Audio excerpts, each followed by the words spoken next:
फूल जाइते हरी में छुट गइल बा हेलमेट डर लागत कहीं तोहर फूल जाइते भले तो होई जानी सब कोई सभी सुधा लेखा सहजाए यार हो जवानी पूरा हर बह जाए यार हो जवानी पूरा बह जाए यार हो जवानी पूरा बह जाए शादी करो ही के बतल का रह जाए शादी करो ही के बतल का रह जाए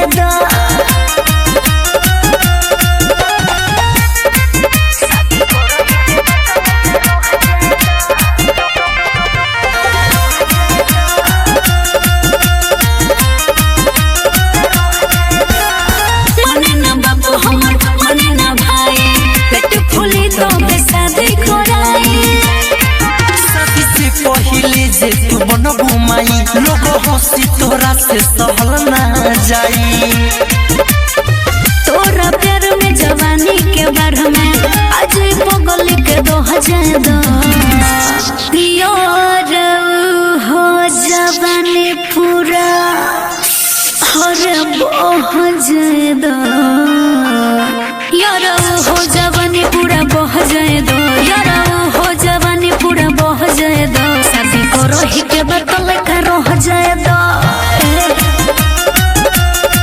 शादी करो ही के बतल का रह जाए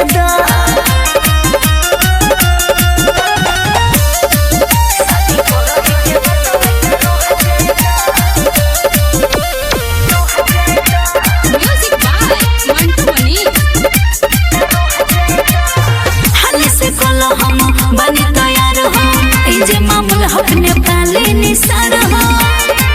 संगे रहे के भले हम खैनी कसम कैसे हम उठाई ऐसन कदम अंकित अकेला शुरू करो खेला लोग के कुछ कह जाए यार हो जवानी पूरा